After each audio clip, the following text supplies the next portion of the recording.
விலையேற பெற்ற திருரத்தமே அவர் விழாவில் நின்று பாயுதே.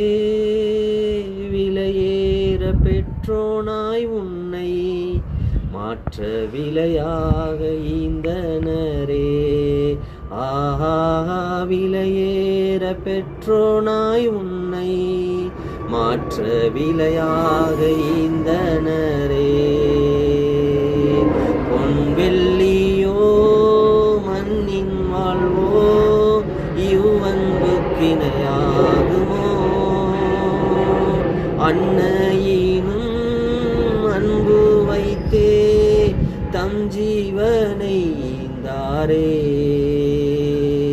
அன்னையினும் அன்பு வைத்தே தம் ஜீவனை ஈந்தாரே. விலையேற பெற்ற திருரத்தமே அவர் விழாவில் நின்று பாயுதே. விலையேற பெற்றோனாய் உன்னை மாற்ற விலையாக ஈந்தனரே.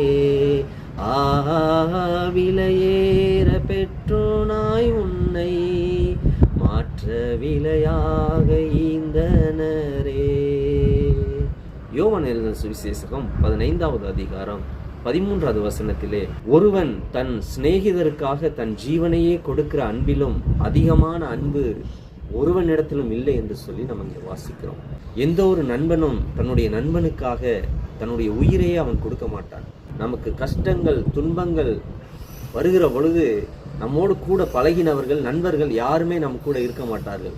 எல்லாரும் நமக்கு பிரச்சனை என்று வருகிற பொழுது எல்லாரும் ஓடி விடுவார்கள் நம்மளை விட்டு.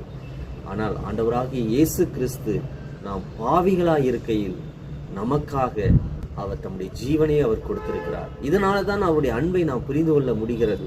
அவர் நம்ம மேல வைத்த அன்பு அது பெரியது. நமக்காக அவர் ஜீவனையே கொடுத்து நம்மளை மீட்டெடுத்திருக்கிறார். நம்முடைய பாவத்திலிருந்து, உளையான சேற்றிலிருந்து, படுகொலியிலிருந்து தம்முடைய ஜீவனையே கொடுத்து நம்மளை மீட்டெடுத்திருக்கிறார். அந்த அன்பு விலையேற பெற்ற அன்பு. அந்த அன்பை நாம் நினைத்து ஆண்டவராகிய இயேசு கிறிஸ்துவை நாம் நேசிப்போம். கர்த்தர் உங்களை ஆசீர்வதிப்பாராக.